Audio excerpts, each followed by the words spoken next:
I needed to just air it out. Because no matter what anybody tries to tell me, hey, hold up. No matter what anyone tries to tell me, this guy right here,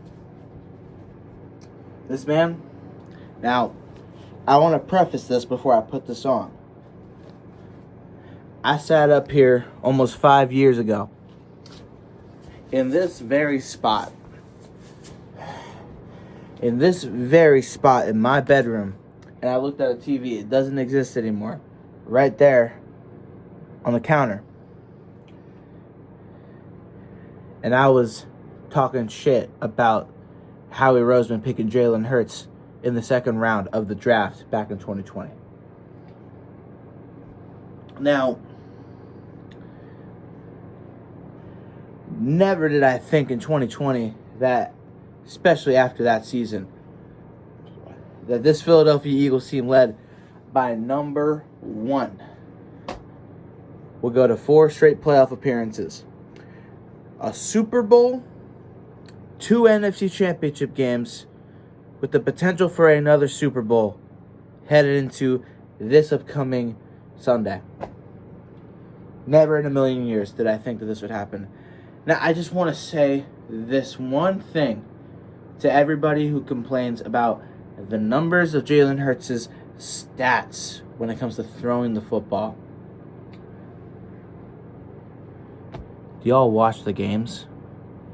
Do you guys actually sit back and watch the games and how things unfold? Because I've seen guys like Sam Darnold, people who thought had a career resurgence in Minnesota. Jared Goff, a man who we all thought was the franchise guy in Detroit. Might be questioning that now. Jordan Love, the new face of the NFL when it comes to the amount of money he's being pay for a year. Let me reiterate that. Most paid quarterback in the NFL. Sorry. As you saw, I'm a few drinks in. I'm a little frustrated. Not because of how the Eagles played, but because of the people watching the games. I'm watching Jalen Hurts against a very good defense in the wild card round. In a blizzard, the divisional round, pass for 130, 120 yards in back-to-back weeks. 2 touchdowns, no turnovers, a few touchdowns ran on the ground. And we are talking about how bad he is, apparently. And not just the Eagles fan base, but everybody's clowning on the man. When in reality, the people we should be clowning on are the guys that can't get shit done in the playoffs. I'm not comparing him to him. But Lamar Jackson, Jordan Love, Matt Stafford, Sam Darnold, Justin Herbert, quarterbacks that you would label as better than this man right here, are currently eliminated from the playoffs. Credit to credit, where it's due, okay? Josh Allen, MVP caliber level. Pat Mahomes knocked out CJ Stroud.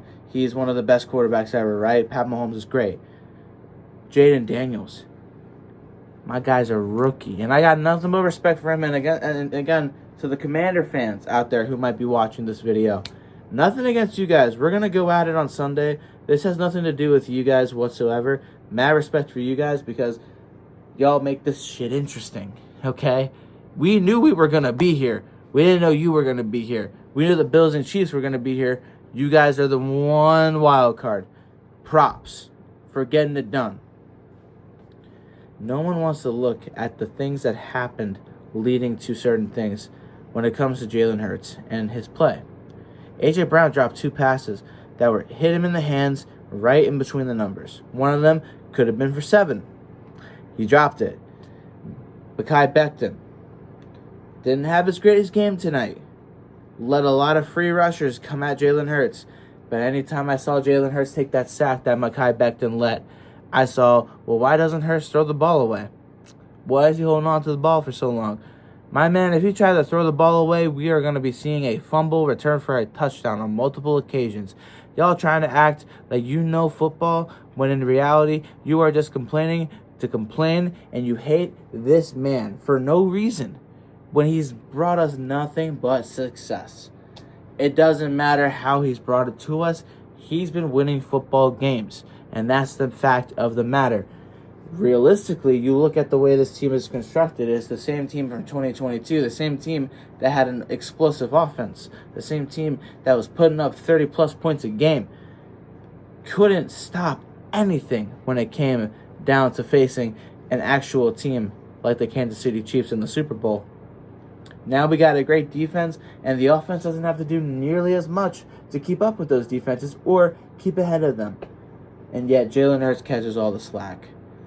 I'm kind of tired of it because at the end of the day, this is unnecessary BS that we're talking about, because Jalen Hurts is a bona fide winner, playmaker stud who has done nothing but win since he was drafted here in Philadelphia. 4 playoff wins. Carson Wentz couldn't even sniff a playoff game, and y'all want to be talking about how much better he would be in this offense. Donovan McNabb, I love the man, but y'all want to talk about how great he was, yet he couldn't get it done in the big game. Nick Foles outplayed him in a Super Bowl. And I don't think Nick Foles could ever sniff another Super Bowl, as much as I love him, as much of a legend as he is. He's not Jalen Hurts. He's not Carson Wentz. He is not any of those guys, but he got it done. But I don't think he can ever replicate that, and that's the problem. Consistent play matters the most in these playoff games.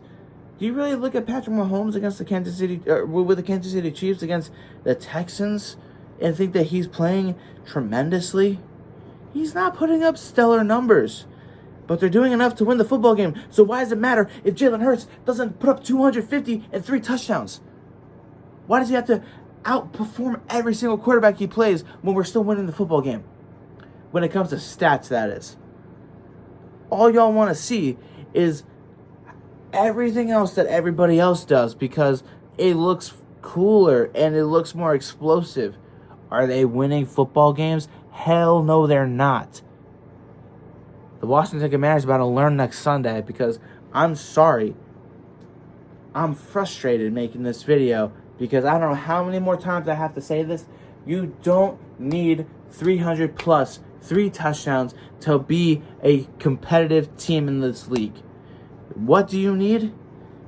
A run game, an O-line, a defense, and consistent play, competent play, and controlling of the football game. We're not turning the ball over. We're controlling the football game. What more do you guys need? We're winning football games. The last time we were in this situation, we were throwing for 300 yards a game, and it got us nowhere. We lost the Super Bowl. So what do y'all want? We have a defense that can actually carry us to a Super Bowl. We have a running back who is undoubtedly the best player in football. We have a QB that can game manage and do what he has to do. And we have 2 wide receivers on the outside that can make plays when they're given to them. Sometimes they got to actually step up, A.J. Brown. Just saying. There's a lot more that goes into this game than what the quarterback does. You saw it today. Lamar Jackson hit a touchdown perfectly to give the Ravens a chance to tie up the game. What did Mark Andrews do? Not only did he fumble a few drives beforehand to give the Bills an extra 3 points, but he also dropped the tying 2-point conversion attempt. And that is the difference right there. This team, when it matters the most, will get the play done. Teams like the Ravens, and Lamar, and Mark Andrews, they don't do that. That's the difference. And y'all should be cherishing that more than you should be complaining about the fact that Hurts threw for 128. Because right now, y'all look pathetic. You can let the media clown about it all they want because they don't like Philly. And guess what? No one likes us. No one likes us. No one likes us. We don't care. We're from Philly. Fucking Philly. No one likes us. We don't care.